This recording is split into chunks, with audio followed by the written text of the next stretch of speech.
Hey everybody, it's Brad. And I'm Christa. With a Big Family Homestead, and today is a day of updates and a couple important thingies. Thingies? It's a technical term. Okay. I don't really expect the common layperson to understand truthfully and in the fullness of thingy. Yeah, well, here we go. Alrighty, so here's another fun thing. You guys are so loud. They are so fun though. These are, Phineas And Ferb. and Ferb. There's Phineas, he's the big one. Yeah, Phineas is right here. Ferb Hi, is buddy. over there. And there's Ferb, Yeah. right over here. Yeah, the one with the gray dot on his head. Yeah, you gotta talk loud, Mom, they're honking. Yeah. But, let me see. Come here, guys. They are so cute.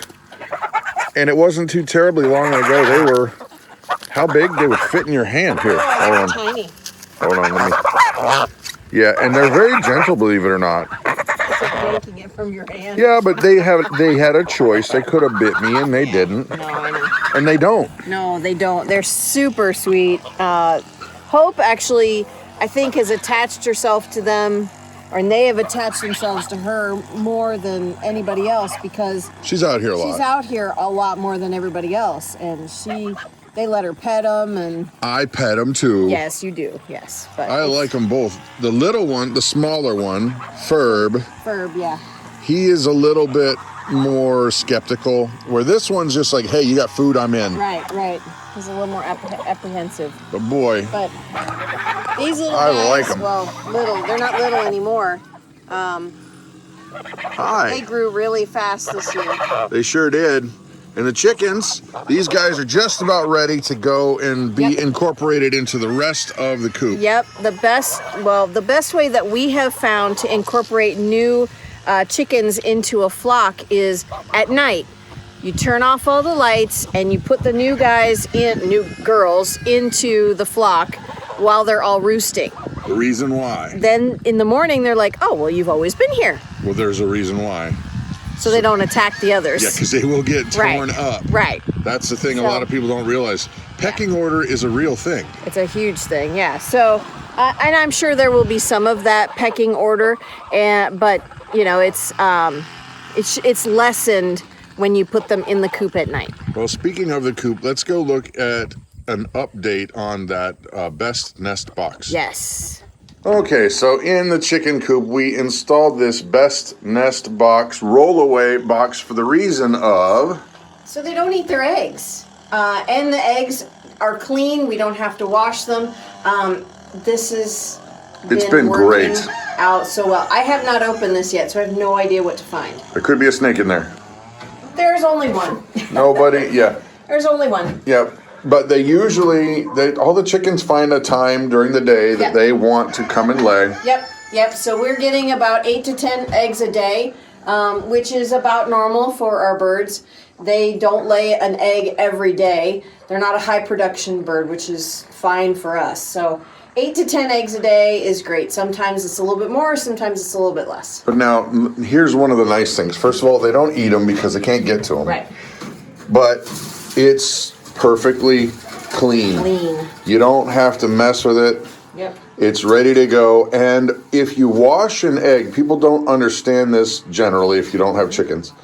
But if you wash an egg, there's a protective layer of stuff on the outside of this egg that helps it stay preserved a long, long time. Right. But if you wash it off, then they go bad faster. They do. Yeah, they do. It's something it's a coating that happens as the egg is laid.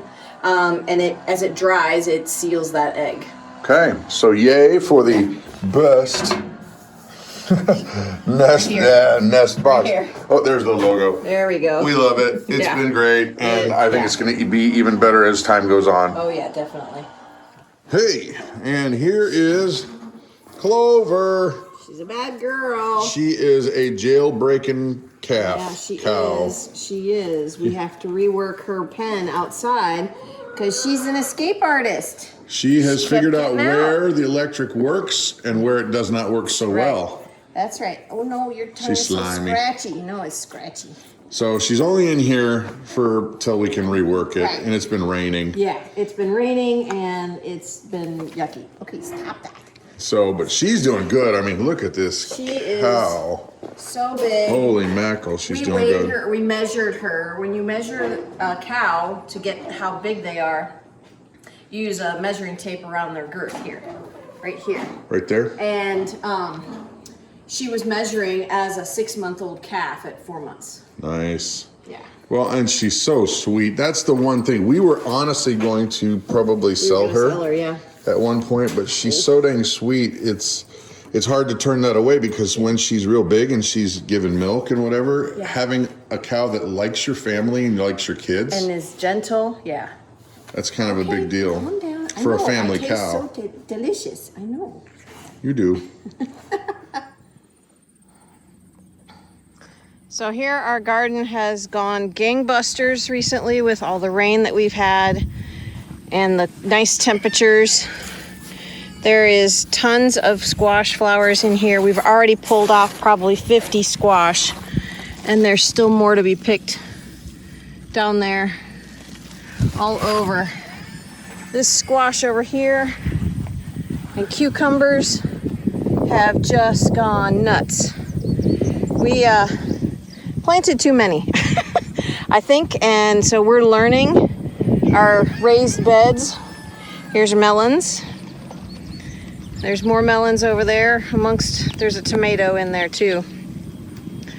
Carrots are doing really well. We didn't have some seed germinations, but we still have enough for a dinner.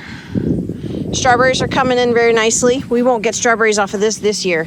We will get strawberries off of this next year because they were new runners.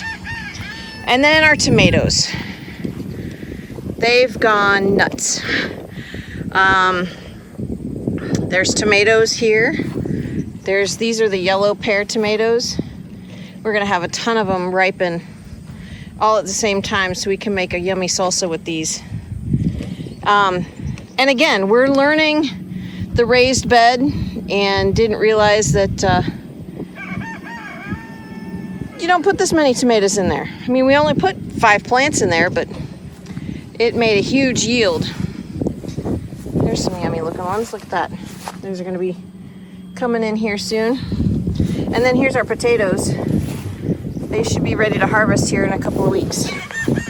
So we're excited about that. So there's our garden forest. Okay, so the question is Wisconsin. But before I ask the question, you guys got to hang in there because we got something important to tell you. It's kind of a big deal for us, but that's coming up. The question is Wisconsin. As we were sitting doing all our chores today, and it's a gorgeous day out, even though there's haze because of those fires. The wildfires in Canada, yeah. And prayers for those people, absolutely. Yeah. But I was just thinking to myself, it's really great and it's awesome, it's beautiful. But in about 3 months, there'll probably be snow on the ground again, or close to it, because it's August, September, October, November. End of November, definitely be snow on the ground. Yeah. And I got to thinking to myself, it's beautiful and it's awesome, and we love it. I actually like the winter too. But now here's the question: if you had your choice, would you still come here? Because, life throws things at you and you act on whatever opportunities in front of you. And so that's how we ended up here in Wisconsin, which is a long story. But now knowing we've been here 3 years, 3 winters? 4 winters, coming up on number 5. Well, is it really that long? Yeah, because we got here in August. So August 8th will be 4 years we've been here.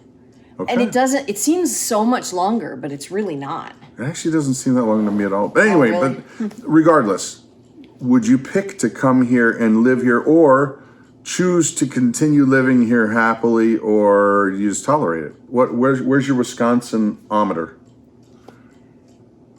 I actually really like it here. Even though winters can be harsh, if you have things set up and systems in place, so you're not having to haul frozen water, water in freezing temperatures and things like that. And every year has been something new we're learning so that We don't have to, it's not such hard labor. I would stay here. I really would. If you were given a choice, but if you said, okay, I can choose to move and I could live in Missouri. I'd melt. We don't care for the heat. No. Okay. I was born and raised in Columbus, Ohio. Mm-hmm. Then when I was 16, my family moved to Florida. Florida's great. In the winter.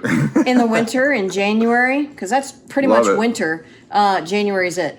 I lived there, then I met you. We lived there for 20 years. And then we moved back to Ohio.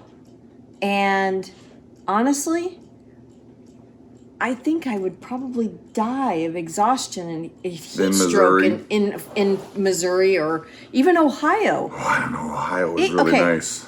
We're so used to the cold here so far now that when it gets to 80 degrees, we're melting. And we have air conditioning, and it's still just... Yeah, not everybody in Wisconsin has AC. No, But we use it. We use it sparingly. We don't have it... It's not running all the time. We turn it on after 12, 1 o'clock when it's, 77 degrees in the house. And, okay, it's getting a little warm. Let's kick that on. So... you would? I would stay here, yeah. All right, folks. Unless, of course, God says, nope, you're going somewhere else. And then we do what God says. Then you go do what God says. Absolutely. That's how we ended up here. That's how we ended up here, yeah. So, folks who run Chamber of Commerce's, or would it be Chamber of Commerce, or is that plural? Chambers of Commerce. Chambers of Commerce, or many versus... Run the Chamber of Commerce. Pay attention. You should use us as a poster child. Well, maybe not. Maybe not. I don't know if that's a good idea. No. But we like it. Yeah. And we like the fact that a lot of people around here are self-reliant minded. Mm-hmm. That doesn't mean everybody's like a crazy running around the woods prepper, and I'm not even saying that's bad. I'm just saying that that's not how people are. I think people get the wrong impression. Right. The majority of folks here all have a garden.